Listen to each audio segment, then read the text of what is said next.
Okay, so we're back. So what we're going to do now is look at the animation, and what I'm going to do is just use the shelf tool for Vellum in order to make a solid conform and tetrahedralized soft body. So what I'm doing is first drop it down .NET because I want to keep this inside the whole thing. So I drop down .NET, let's call it worm sim. And we won't start with that anytime soon, but yeah, that's just what I'm doing. And then we just do a tetrahedralized soft body from the shelf tool and accept. And there we go. We get that. We get it all sorted out from us. We get a vellum in out, but yeah. So what's happening now is that we do a poly reduce of it down to something really low poly, as you can see here. It's not many points, and then it remeshes it, and it's get even lower, and it does solid conform, and it gets a distance and a volume constraint. And what we have inside here is a lot of, you see, this is what we get inside, and that's all good. And we actually have something that works already, pretty much. But what we want to do is we want higher resolution, definitely. So here is our reduce, and we're gonna bring this up to at least 10,000. I think that's should be enough, or maybe we could even go up to 20,000. The remesh should also be lower, of course, then. So we bring it down to 0.1 or something. So this is our remesh. It's a lot higher resolution than the other thing. I mean, we don't really care about the setup at the moment. What we want now is the geo that comes out here, because that's what we're gonna try, gonna build our animation on. I can add, we will eventually add a bend constraint as well in here. So maybe I could do that now. Let's do that. We add that vellum constraint. No, maybe we don't actually, or we do. We do. So we add a vellum constraint here, and that should be over primitives, and we're gonna do bend across triangles. I'm gonna bring up the stiffness to maybe like 1 or something. We will have to try this later on. So it doesn't really matter, but we get this vellum constraints as well, and we can look at, yeah, we have a lot of constraints going on here, but yeah, never mind.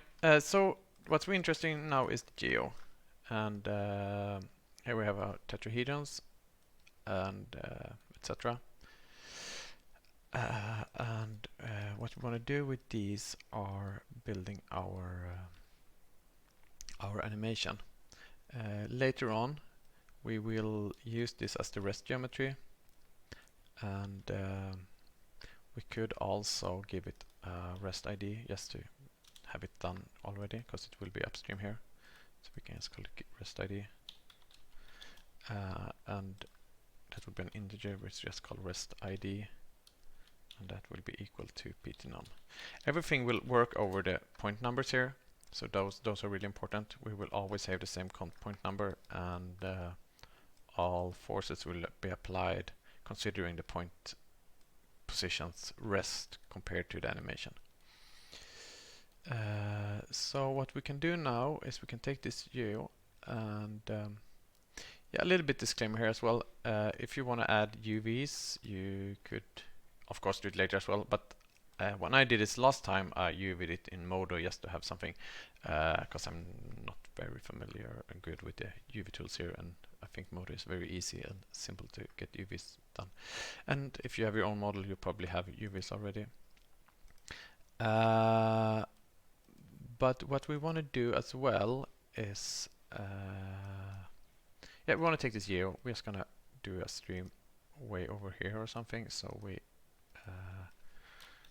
this is just for testing out. It's not gonna be used in the end. And we're gonna use this inside DOPS, but it's easier to start outside, I think. But what we want to do as well is the the first thing we want to do is we're going to do an attribute transfer, because we want to know what's the feet and not.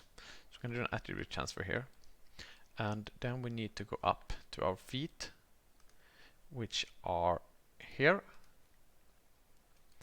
and we could just, this is a little bit messy, but let's do it anyway. So we need to go down here. Let's see how we do it. Maybe we just merge it. We do like this.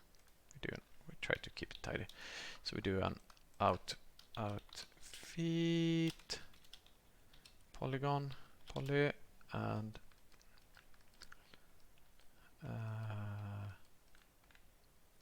up here maybe we could do it here as well. Let's do it here. Sorry, here are the reshaped one. We have a convert here. Perfect. We can use that convert VDB that we use for the arraying operations. We could put in a null here. Sorry, this is not very neat, but let's just do that. Do a null, and we call it out body poly. So what we do down here then is that we bring in those with object merges. There are, can probably keep it nice other ways, but yeah, let's bring in the out body and out feet. And we just do a very basic thing. We're just gonna say that the body, the feet, has a wrangle which says f at feet equals to 1, and then we call this feet. Very clear naming here. And then we do the same thing here. We call it feet body, and that has a feet value of 0. Because we're going to do animation on the feet as well. So then we merge these two, and we attribute transfer the feet. Point to, no, sorry, doesn't matter. We have to attribute transfer feet, and we can do a color here to look at it.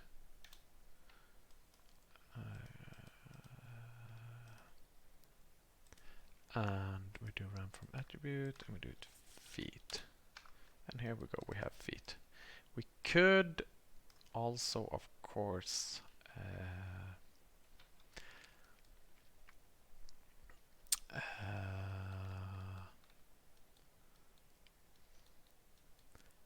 just wonder, do we need to do this before we could do an attribute blur as well, just to give it a little bit. And we do feet. Yeah, maybe that's good. Just to give it a little bit of a blur. Yeah, let's do it like that. So there are the feet and the semi-feet thing. The color we could remove again. So let's just move this down so it looks good, better at least. So now we have the feet thing going on, and what we're actually going to do here is we're going to put on a null as well, because this will be our rest geometry that we use within the sim. So we're going to set out rest worm geo. So now we are at this, have the same kind of things that we'll have within the simulation.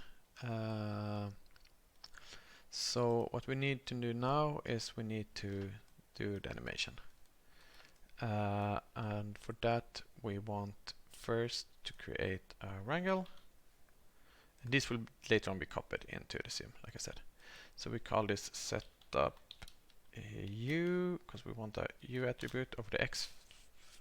Yeah, because it will we'll see. It's hard to explain like this. So we start off doing a vector, which we call bbox, and that's just a relative bounding box.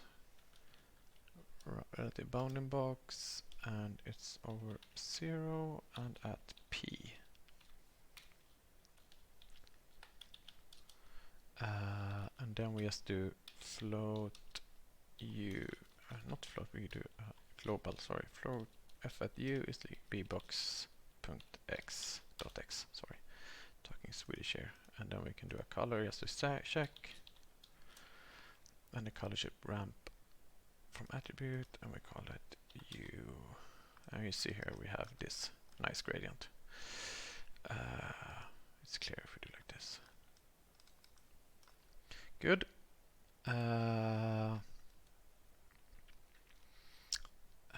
Then later on we will have the patch. So we could do it here. It doesn't really matter. We're just going to do an empty wrangle now, and we call this setup time. Because what we want to do is we're going to give them different time offsets depending on what patch it is. Because the Vellum solver also runs over every geometry as they're separated by the patch name. So eventually we will use the patch name in order to time offsets of these things so they don't move the same way. So we can call this setup time, and we just keep it clean at the moment. And then we're gonna do another wrangle. We could of course add this when we're in sim as well. I guess doing it because I don't know, it's trying to keep my head knowing what I'm doing. So I'm gonna move all, we call this. And here we're gonna do our main animation, kind of. So we're gonna first create a temporary u attribute, which we call temp u, which equals to shramp uramp,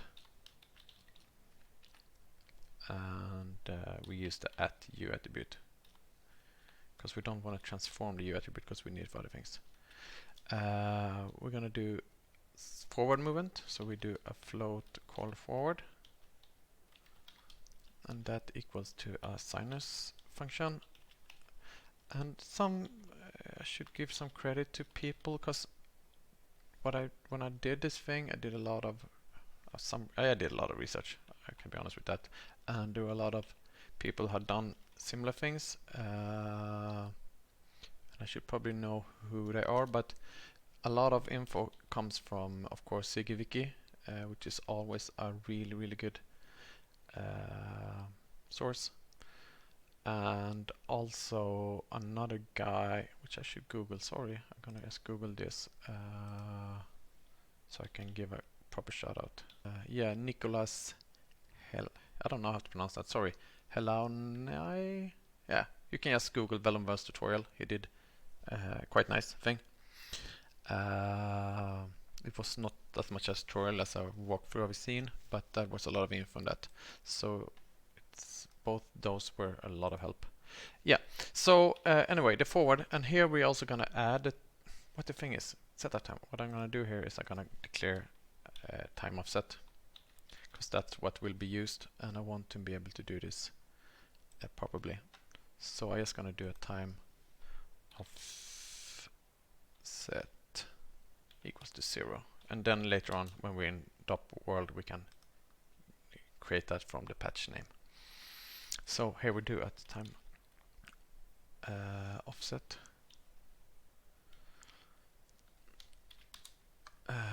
Sorry, we're not done yet. And we're just gonna add to that the temp u. Why is it not writing?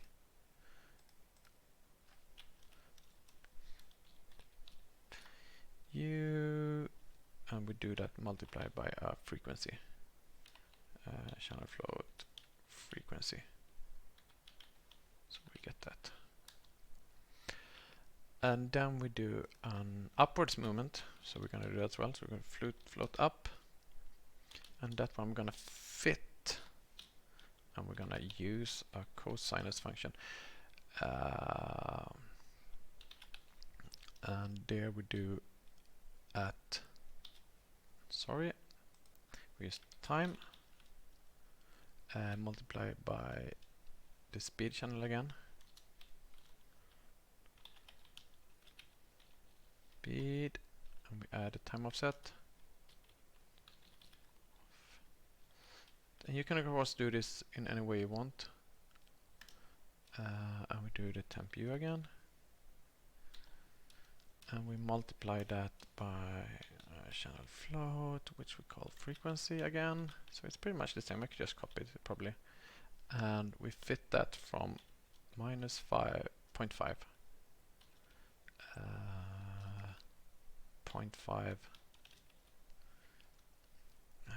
and then we give it minus 0.2 to 1.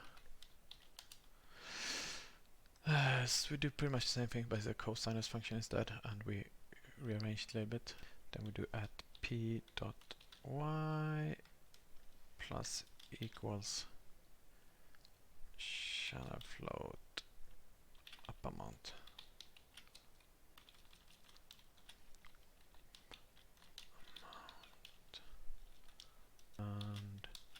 And then we also add p dot y plus equals, so we can have an extra because we want it to go a bit further in the front. So we do fit at u, and here we have to tweak this, but I just gonna add the numbers I had last time and see what it gets us. 0, and then we do 1, and we multiply by channel float extra up.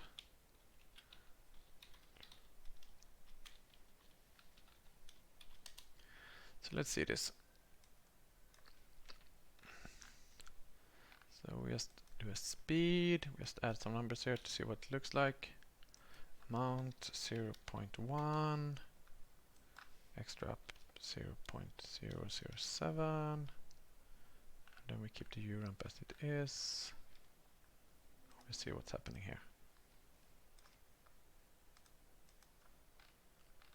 Nothing. Yes, so what's wrong here is that we have we should not have this within parentheses, I think. So it should be plus there, and we do the second parenthesis there, and now it works. Yeah, so good. So this is like the basic movement, and if we look at the extra up thing, we do like this, and we can see it's basically just pulling it up in the start, and that might be confusing to see. Because why would I do that? The thing is that we have, this is like, this will be like a force. So you have to consider that. So basically what that means is that it will pull it upwards in the front. So it kind of tries to move upwards, staying up on its with its head. And that has to do, and the reason we need it is because of gravity, so it doesn't fall down. So we'll have to tweak it later on. But this is like the first movement thing. And then we move forward to the tail movement. We call this tail move. And we're gonna do a similar thing here. It's gonna do, we can just copy from here the first line. So we do a temporary u attribute as well.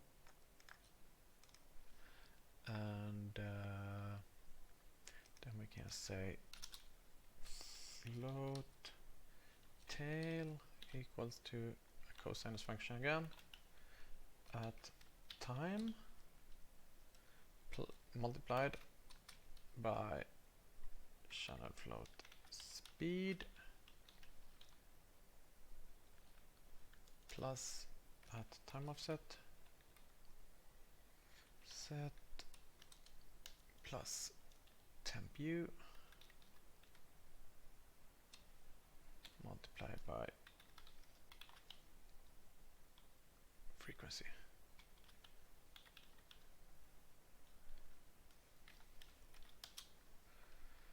And then we just do at p dot z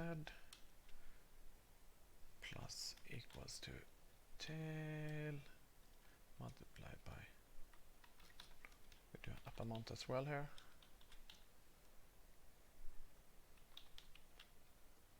I don't know why I do upper mount, but yeah. And we multiply that by a shramp, how much we apply to each part of it. And we call it apply move, because we don't want it all over the worm. And we use the u attribute here.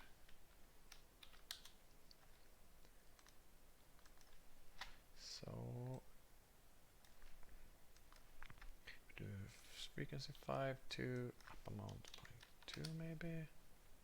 And the U ramp we want to be B-spline, B-spline. Maybe we don't need, maybe we can just keep it very basic though, maybe we should, I don't know, maybe do a little bit like that. And the apply move, it's gonna do B-spline, B-spline, and here we're gonna go up. We're gonna bring this down to something like this maybe. And we're gonna see how that looks. And you see it's a little bit of wiggling on the tail here. If that's the tail, I guess it is. Now it is.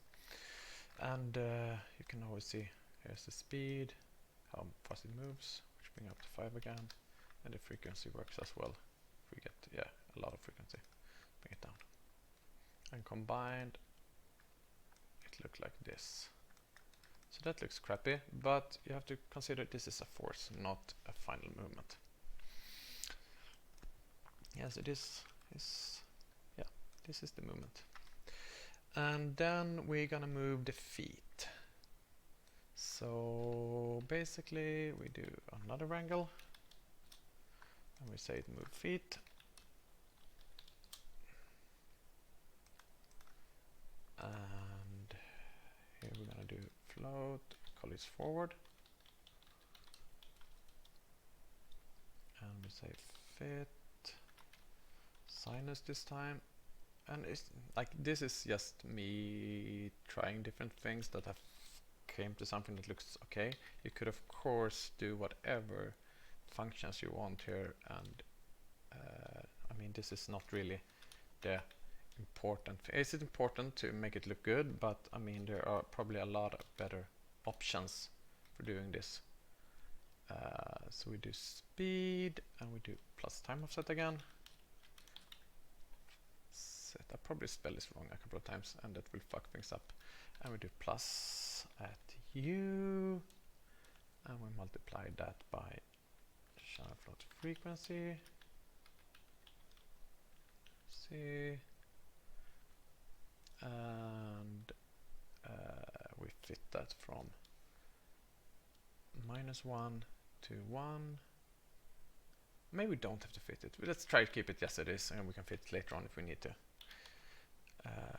We forgot to add here. And we do float up equals to cosinus. I'd like to do one sinus and one cosinus function because it gets like a round motion. Time multiplied by speed and plus at time offset plus at U multiplied by channel float frequency. So we have the same frequency for the movement here and the same speed, which you could of course also vary. And then we do at p dot x plus equals to forward multiplied, and then we bring in the feet attribute here. So we don't want this if it's not a feet, and we multiply that by amount. And then we do at p dot y plus equals to up multiplied by feet multiplied by amount, and then we also do like a separate thing for the up, so we do another channel called up. So let's see if this works. We do same speed, same frequency, amount maybe 0.1 and up maybe half of that. We can just do like that for those two and we see what's going on. Yeah, so we have this little feet movement. Maybe we can move up a little bit more. Maybe something like that, I don't know. And if we look at all the things, it looks weird as fuck, but that's not really the point. See that, yeah, so as you see as well, when they go down, they pull back, which is good. And that seems to be working, and that's why we have the same frequency and speed for everything. And I realized there was something a little bit odd here, and that was that I called this on the tail move. I had this attribute called up. Or did I? Sorry, maybe I'm wrong here. Let's see, we have forward, up. Yeah, we have. Oh, the thing we have forward and we have up, which is a bit confusing. But I guess you get that. Forward is not really forward, it's more like up for all the things, and the up is just up for the front. Yeah, never mind.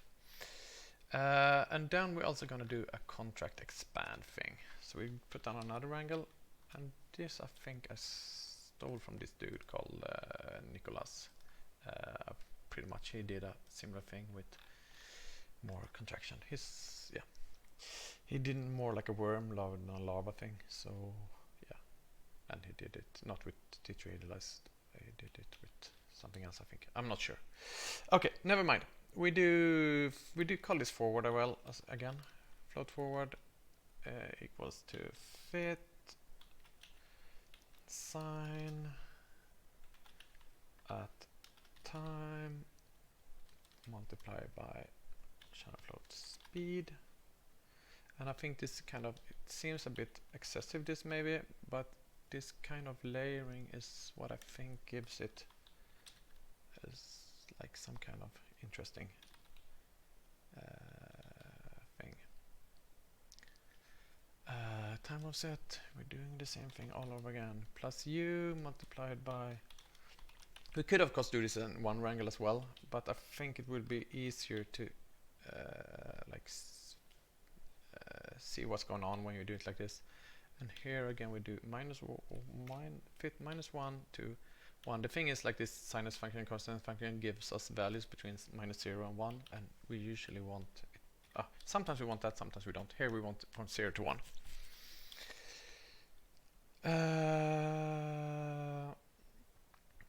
And then we're gonna ramp this. So we're gonna do forward, which we already have, equals to fit 1, because it's at the moment it's between 0 and 1, and we do a shramp, maybe I should say ramp, we call it contract ramp.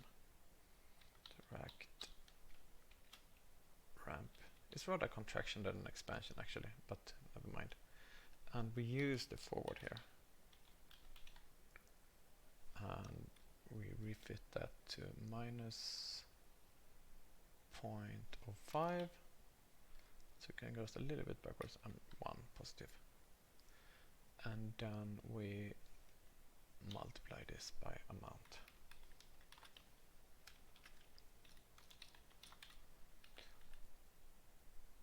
Do we have an extra parenthesis here? I think so, right? This is off, yes. So fit 01.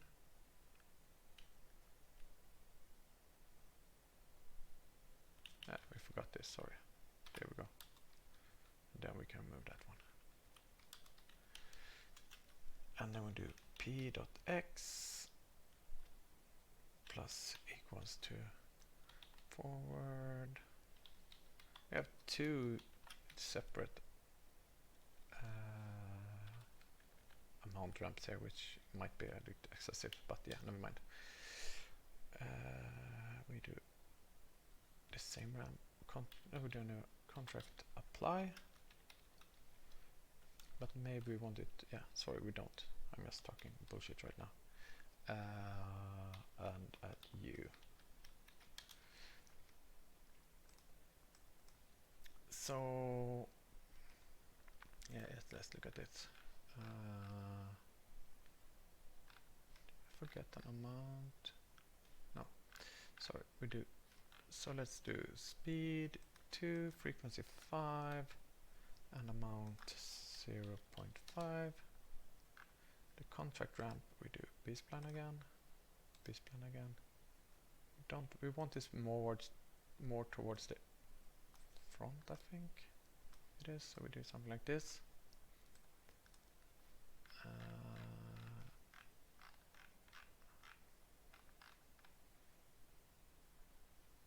Sorry, I forgot something here.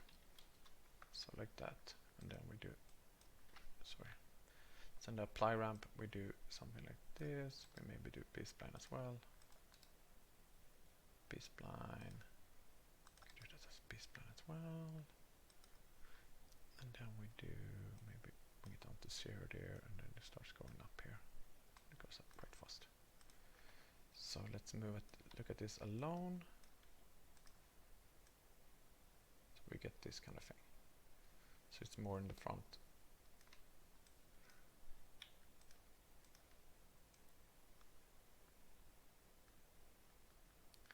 Yeah. I just want to see here, if I look at this, just want to see the extra up thing. Is that, yeah, it's in the front as well, good. So yeah, this is what we have now. And we can do a null here as well, just to have it if we want it. Out deformed. But since we want it different for all the worms, if we're gonna do more worms, I think in my simulation I have like 30 worms, although you can't see them. That's why we need to do this within DOPS, so that we get it correctly and different for all the worms. So yeah, that's that. And that's all for this part. Next time we will start looking at the simulation. Thank you.